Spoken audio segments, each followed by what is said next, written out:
go! Mabuhay, Madayao! So we are here at Toril! Go!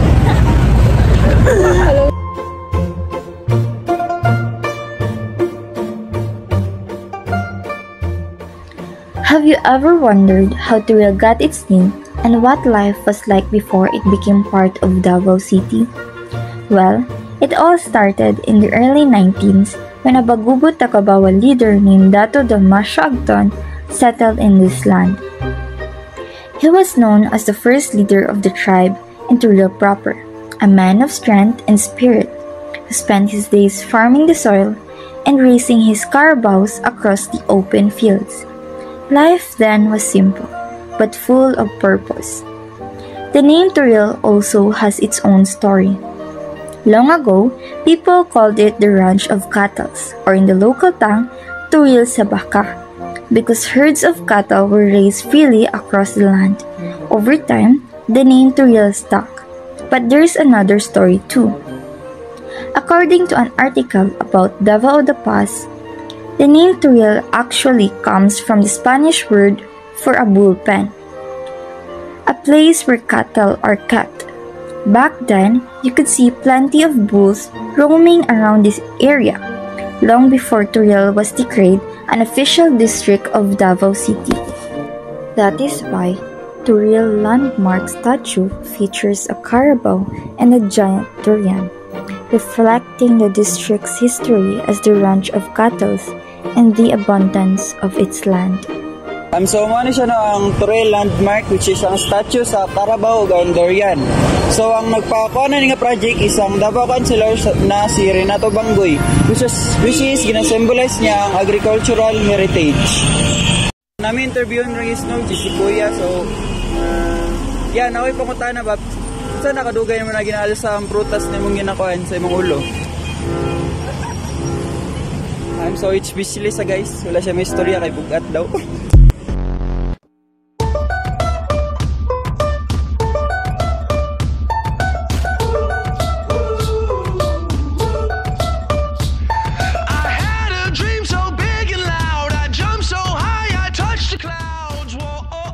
Mabuhay ug Madayao everyone. So nata karon diri sa Santo Rosario Parish of Toril.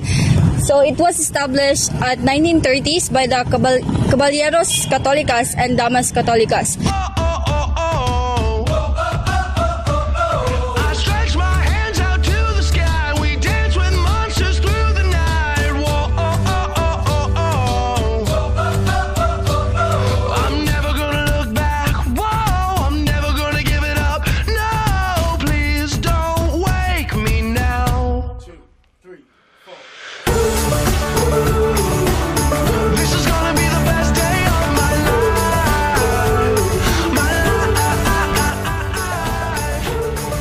So, mayong hapon tayo kanang mag-interview me about sa kaning sa simbahan. So, number one is, unsay mga major changes sa simbahan nga na-witness nimo po?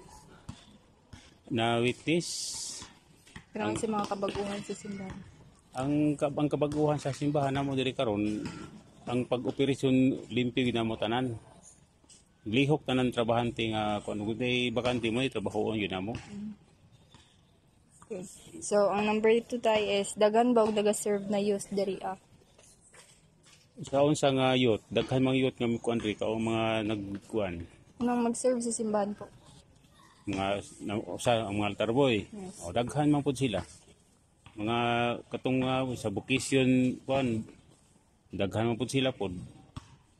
So, ang last tayo is, kinsay current na pari po diri ah sa parish? Sa kanang karon na pare po. Ang pare nga naggunit karon? Yes po. Si Father G. Samanigo. Sir, is unsay mga major changes sa simbahan na na-witness nimo po? Ang kalimpyuhan, lininis, murag i-organize na jud nila ba na i-maintain na ang kalimpyuhan. Ang kuan pero na pa yung pasaway pero at least minimize na kuan. Linis niya na may kalimpyuhan dito sa atong simbahan karon. Okay, so ang second sir is daghan ba og mga events nga ginahimo diri para sa mga youth? dagan pa mga yun ang event nila ginakuha pero sa garan jud ka ng katulad yung mga event jud na kanang kuha jud nila ba kanang major nila na event jud nila dili jud yung na permit na ikuan kailangan picture nilang event na gamit sa mga youth. So, ang last sir is kinsay unang kapari dire before kay Father Maniego. Si Juan, ang paroko sa Ikuan ni Maniego, si Padre Victor Gilay, ang gisundan ni Jesus. Okay, thank you sir.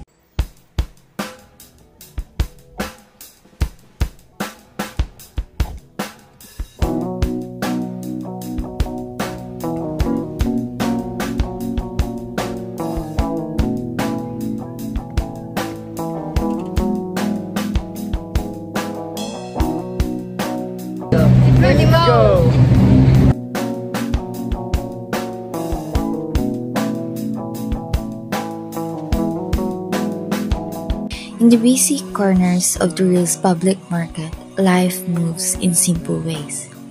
The place wakes up before sunrise. Vendors rise early to arrange their products, hoping the day will be kind.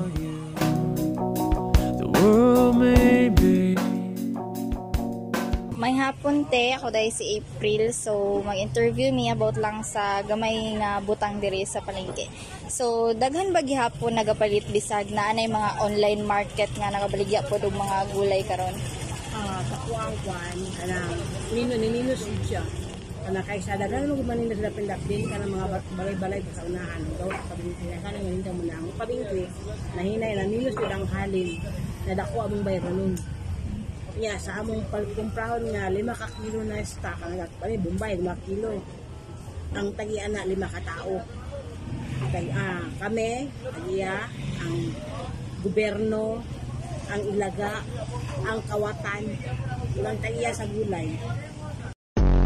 On mo na ang wala jud, ninyo jud as in wala jud. So, nakabalo ba mo nga sa katong sa Daratex po na murag pesto-pesto po nga commercial market? Nganong mas pilion ninyo diri maninda kesa dito? Sa tinuod lang sa akong nabalaan ang Daratex wholesale lang to dito Kay kaning palengke din nakaplano naman jud nga palengke siya di na pwede balhin terminal palengke park district hall. Amo na siya. Di gito siya pwede dito. Wholesale lang siya. Pwede lang. Daghang kayong salamat sa imong time.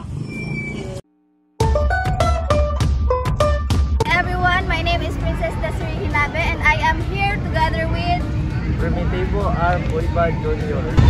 and also daghan nag-stay niya with the friends and loved ones